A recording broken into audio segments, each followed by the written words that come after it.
നമ്മുടെ കയ്യിലുള്ള ഫോണിൽ തന്നെ കാണുമല്ലോ, ഇടയ്ക്കിടയ്ക്ക് വരുന്നൊരു അപ്ഡേറ്റ് റിക്വസ്റ്റ് ഉണ്ട്. അപ്പോൾ അതേപോലെ നമ്മളും സ്വയം അപ്ഡേറ്റ് ആയിക്കൊണ്ടിരുന്നാലേ നമ്മുടെ ആഗ്രഹങ്ങളുടെ ഭംഗി പൂർണ്ണമാവുള്ളൂ എന്നെനിക്ക് തോന്നിയിട്ടുണ്ട്. അപ്പോൾ ഇതൊക്കെ ചെയ്യണമെന്നുണ്ടെങ്കിൽ നമ്മുടെ ജീവിതത്തിൽ ഏറ്റവും പ്രധാനപ്പെട്ട ഒരു കാര്യം എന്നെനിക്ക് തോന്നിയിട്ടുള്ളത് സാമ്പത്തിക സ്വാതന്ത്ര്യമാണ്. സാമ്പത്തിക സ്വാതന്ത്ര്യം ഉണ്ടെങ്കിൽ മാത്രമേ നമുക്കിതൊക്കെ ചെയ്യാൻ സാധിക്കുള്ളൂ എന്നുള്ളൊരു സത്യവും നമ്മളെല്ലാം തിരിച്ചറിയണം.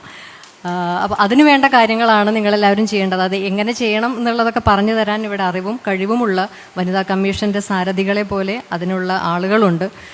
ഈ വനിതാ കമ്മീഷൻ്റെ പറന്നുയരാം കരുത്തോടെ എന്നുള്ളൊരു ക്യാമ്പയിനിൻ്റെ അംബാസഡറായി വളരെ അഭിമാനത്തോടെ നിങ്ങളുടെ മുമ്പിൽ നിൽക്കുമ്പോൾ എനിക്ക് പറയാനുള്ളത്, നിങ്ങളുടെ ചിറകുകൾ പറന്നുയരാനുള്ള നിങ്ങളുടെ ചിറകുകൾ നിങ്ങൾ സ്വയം കണ്ടെത്തണമെന്നും ആ ചിറകുകൾ വിരിച്ച് പറക്കാനുള്ള ആകാശം വേണ്ടി വന്നാൽ സ്വയം സൃഷ്ടിക്കാനും നിങ്ങൾ പ്രാപ്തരാവണം എന്നാണ് എനിക്ക് പറയാനുള്ളത്.